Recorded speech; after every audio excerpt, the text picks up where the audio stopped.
Do perfumes or fragrances make you ill? Do they trigger coughing, congestion, headache, or fatigue? If so, you may have multiple chemical sensitivity or MCS, an increasingly prevalent condition recognized as a medical disability.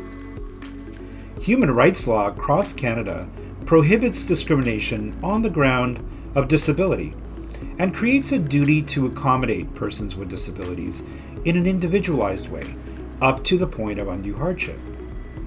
Disability in human rights law is understood through a social model of disability.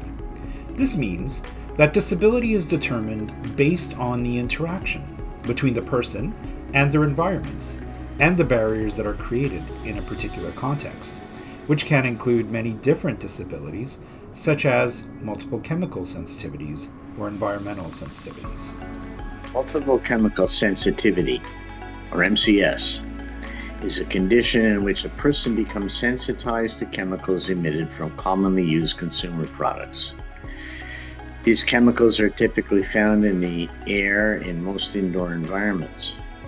Unfortunately, people with MCS have developed sensitivity to these chemicals, either gradually from many repeated exposures over a long period of time, or from more intense exposures over a shorter duration. But once they're sensitized, even lower doses of exposures to these chemicals can provoke symptoms. To understand why this can occur, you need to understand that many cells in the human body have receptors on their surfaces that detect foreign chemicals, especially cells in the nervous system. These special sensors have existed on cells for billions of years, helping them to survive and evolve by reading and responding to foreign chemicals and changing environments. What has happened to people with MCS is that their chemical receptors have become sensitized, so not only are these receptors able to sense lower levels of chemical exposures, the cells expressing them produce more of these receptors on their surfaces, a process known as upregulation. As a result, these cells sense lower doses of chemicals than before, and they're hyperexcitable, and they respond abnormally to exposures that don't even bother other people. These receptors are called TRPV1 and TRPA1 receptors, and they're commonly found in our nervous system, especially on the sensory nerves. This hypersensitivity can lead to a range of symptoms being provoked from chemical exposures, usually including headaches, fatigue, difficulty concentrating, and respiratory symptoms, among others. People with MCS most often react to chemicals found in commonly used scented products, such as those used for personal grooming and care, including perfumes, shampoos, creams, and deodorants, in cleaning and laundry products like soaps, detergents, and fabric softeners, in building materials and products used for renovations, as well as pesticides and petrochemicals. This creates a snowball effect. MCS can progressively worsen over time due to repeated exposures to various substances, leading to an increased sensitivity to additional new substances. Because of this, prevention is extremely important for managing the condition. The person may not even be aware that they are being affected by a certain chemical until they reduce their overall exposures. These interconnected patterns cause a chain reaction that necessitates the need for healthy least toxic spaces. If common chemical exposures, such as from perfumes, cleaning products, or personal care items that were previously tolerated and now provoke symptoms that occur in more than one organ system, including the brain, the respiratory system, skin, musculoskeletal, cardiovascular, and the digestive system, then you likely have MCS. For some people with MCS, the source of the onset of the condition is not always known. But for others, MCS often follows a significant, identified chemical exposure such as perfumes or colognes, renovations, new carpeting, working in a newly constructed space, in a building with a history of chemical contamination, or being exposed to pesticides. Others react to exposures such as traffic exhaust and fragrances. Many with MCS find fragrances, cleaning supplies, and air fresheners to be an exposure and trigger for their condition. For those with MCS, exposures to fragrance products are like playing Russian roulette. The term scent-free could mean that the product can have the same chemicals that are contained in a scented product, along with a masking agent to hide the smell. But people with MCS are reacting to the chemicals that emanate from a scented product, so they still react to a scent-free product. Fragrances. Do fragrances even have regulatory status? This is an important question, especially for those who suffer from multiple chemical sensitivity and need to know what ingredients are in their personal care and home care products. Let's take a closer look at the regulatory status of fragrance and how it impacts those with MCS. Fragrances are a key ingredient in most personal care and home care products, but manufacturers are not required to disclose fragrance chemicals on the list of ingredients as fragrance recipes are considered trade secrets. Let's take a look at the current regulatory status of fragrance ingredients in Canada and the European Union. In Canada, Environment Canada is currently assessing one synthetic musk, Moskine, under the government's Chemicals Management Plan and has flagged several others for future assessment. Health Canada recently announced regulations banning 6 phthalates in children's toys, including DEP, but the use of DEP in cosmetics is unrestricted. On the other hand, the European Union has stricter regulations. It restricts the use of many fragrance ingredients, including 2 common musks, nitromusks, and requires warning labels on products if they contain any of 26 allergens commonly used as cosmetic fragrances. Fragrances are a key ingredient in personal care and home care products, but manufacturers are not required to disclose fragrance chemicals on the list of ingredients, as fragrance recipes are considered trade secrets. This system is supported by the International Fragrance Association, which is a self-regulating organization representing the interests of the fragrance industry that sets its own code of practice and safety standards. The International Fragrance Association, or IFRA, has a list of ingredients on its website titled the IFRA Transparency List. However, it is crucial to understand that since fragrance formulas are trade secrets, their ingredients are generally not disclosed under the term fragrance or parfum on product labels. Over 100 ingredients can be contained under those terms. People with MCS could be genetically poor detoxifiers. If so, they will not be very good at breaking down and eliminating foreign chemicals from their bodies. This means that chemicals, to which they are commonly exposed to, are more likely to damage cells and cause them to malfunction. Data on the prevalence of MCS has been reported in multiple countries. In Canada, 1 in 34 people have a diagnosis of MCS. The Canadian Community Health Survey, Statistics Canada, has asked the question about MCS at certain intervals from 2000 onwards. From 2000 to 2016, the number of people diagnosed more than doubled to just over 1 million. In 2020, there were 1,130,800 diagnosed cases, 72% of which are women, and close to 50% are over the age of 55. In Canada, the number of diagnosed cases of multiple chemical sensitivity, or MCS, has been steadily increasing over the years.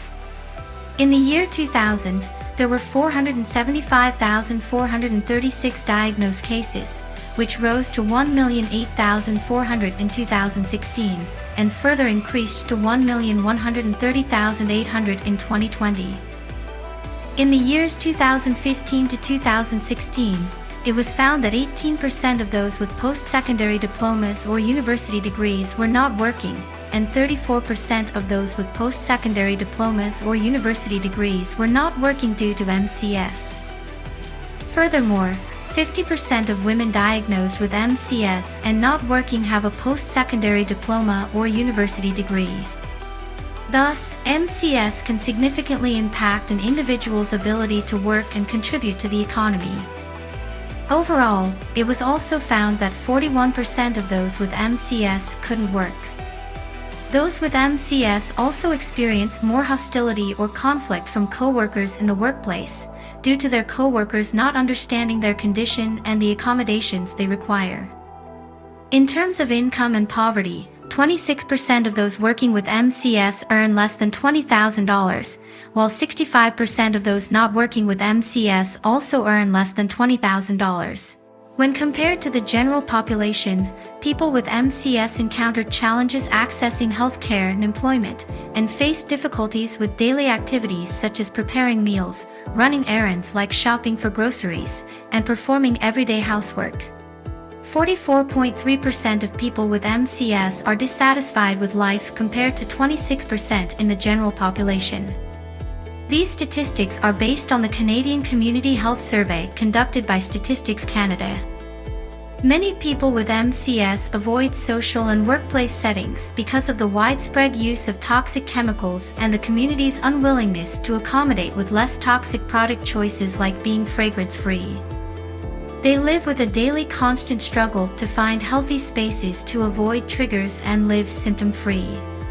People with MCS often fall through the cracks of the systems in place to support, care for, help, and protect them. Those with disabilities, because of their specific needs, are more at risk of receiving suboptimal care. Affordable, healthy housing is hard to find, especially for those with MCS who need to avoid toxic exposures. For people on the lower end of the income scale, healthy housing is most often a serious issue and can result in desperation as homelessness sets in. MCS is a serious and debilitating condition, and we need to take action to protect the health and well-being of those with MCS. It's time to start making healthy, fragrance-free, least toxic choices to prevent further sensitization and disability. It's not uncommon for patients with MCS to also have allergies, arthritis, asthma, migraine or headaches, high blood pressure, chronic bronchitis, heart disease, thyroid conditions, chronic fatigue syndrome, stomach or intestinal ulcers, fibromyalgia, urinary incontinence, cataracts, bowel disorder, Crohn's disease, colitis, diabetes, emphysema, COPD, cancer, glaucoma, and epilepsy. The issue with MCS is that doctors are not traditionally trained to recognize, diagnose, and help patients with MCS while taking into account their disability and the chronic conditions they suffer from. As a result, there is a risk of misdiagnosis, where the doctor may mistake the condition for another, such as asthma or dermatitis. This lack of awareness and understanding of MCS within the medical community can lead to a significant gap in medical care for patients, potentially placing them at risk of harm. The diagnostic criteria, which were established in 1999, can help to diagnose MCS, so that it is not mistakenly diagnosed as asthma or allergies. It is important for the medical professional to understand the need for fragrance-free, least toxic products and optimal air quality required by MCS patients, and work to ensure that patients can have these healthy spaces at places of employment, health care, and other essential needs, by providing support in the form of a letter outlining the condition and the needs. Without this, the patient is left on their own, disabled, and suffering with no support. Patients with MCS often attempt to find healthy environments for exercise and walking, such as green spaces that are free of pollutants. They may also wear masks specifically designed to filter chemicals to reduce their exposure and symptoms. However, they are often forced to choose between necessary expenses and affordability due to the high cost of air purifiers, specialized masks, water purifiers, and expensive healthier housing options. Living in a shared accommodation, such as a building, can make life very difficult and hopeless for individuals with MCS, as they are continuously exposed to chemicals from their neighbors. This constant exposure can lead to persistent symptoms, ill health, and increased disability. Oftentimes, requests to neighbors for accommodations such as fragrance-free and least toxic product use are met with hostility, disbelief, and even an intentional increase in the use of offending products. These responses make the life of someone with multiple chemical sensitivity unbearable. It is a common feeling among individuals with MCS that there is nowhere to run and nowhere to hide. Therefore, awareness and education about the effects of chemicals on the human body are vital to ensure the well-being of all. To date, there is no known treatment for multiple chemical sensitivities. Good management of MCS depends on creating and living in a healthy environment free of triggers. Eating organic food, drinking clean water, and breathing clean air. Without this, improvement is not possible. To address the challenges faced by individuals with MCS, it is crucial to make changes in product choices not only for individuals, but also for accessibility and inclusion in workplaces, healthcare facilities, places of learning, places of worship, and pharmacies. In addition to these changes, the support of family, friends, co-workers, healthcare and other professionals is also essential to avoid exclusion and isolation and reduce the impact of loss experienced by those with MCS. Unfortunately, many individuals with MCS often experience abandonment during the times they need assistance the most, as support systems in place may not have sufficient education and awareness about the condition. The losses experienced by individuals with MCS are devastating. They lose the freedom to engage in activities they once enjoyed, and even simple tasks like grocery shopping can become extremely challenging or impossible depending on the severity of their MCS. A suitable home for individuals with MCS must prioritize the use of fragrance-free and least toxic products, as well as ecological solutions for all applications, including personal care, cleaning, renovations, furniture and furnishings, bedding, and mattresses. Advocacy and education are also crucial in raising awareness and promoting change. By advocating for their own rights and seeking appropriate accommodations in public spaces and the workplace, individuals with MCS can help raise awareness of this condition and promote its recognition as a legitimate health concern. Addressing MCS requires a multifaceted approach, one that involves improving research, diagnosis, and treatment, but also support healthy product use for prevention and management of this condition. Some industries have been allowed to put harmful products into Canadian markets that have been implicated in the development of MCS and other health conditions.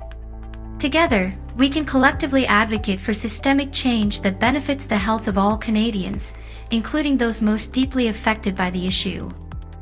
People with multiple chemical sensitivity, or MCS, often fall through the cracks of the systems in place to support, assist, and protect them, and often receive suboptimal services and support due to a lack of education and awareness about the impact of product choices on air quality. This creates barriers to accessibility and inclusion in healthcare, social services, and the justice system. For example, exposure to fragrances and other toxic chemicals in these settings can exacerbate symptoms and make services such as home care impossible. It's essential to understand that accommodating MCS is a legal obligation to support individuals with a disability, and it is not a matter of opinion or belief. Failure to take steps in appropriately accommodating, as for example, failing to modify product choices, can have severe and harmful consequences for those with MCS. As we accommodate to ensure that someone with a peanut allergy is not exposed to peanuts, the same applies to persons with MCS. Have you become unemployed because your employer would not institute a fragrance-free policy? Are you homeless because you cannot find a place to live without fragrances that emanate from products? Do you or does someone you know react to perfumes, scents, colognes, fragrances, or other products used as cleaners or for personal use? Avoidance of these toxic products is key to good management and better health outcomes. Together we can reduce barriers to inclusion and advocate for better care for people with MCS. To educate and create awareness on multiple chemical sensitivities, please share this video and visit our ecolivingguide.ca for information on how to live a healthier life with the least toxic choices for everyday living. By understanding the causes and symptoms of MCS, as well as strategies for prevention and management, we can work towards creating healthier and more inclusive spaces for all individuals. Let us strive towards creating a world where everyone can thrive, regardless of their health conditions or disabilities. We share the air. So let's make healthier product choices, so we can all breathe well.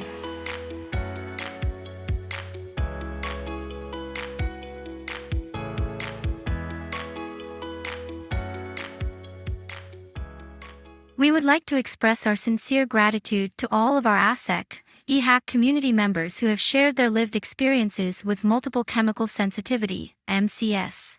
We understand that scent and fragrance-free, lowest emission, least toxic product choices have the biggest impact on removing barriers to accessibility for individuals living with MCS. Importantly, scent-free products may have only masked the scent by use of additional chemicals or masking agents, and thus even though these products may not have an odor, they can trigger symptoms for people with MCS, and are therefore barriers to accessibility. This video is part of the Empowering Community and Removal of Barriers project, funded in part by the Government of Canada's Social Development Partnerships Program, Disability Component.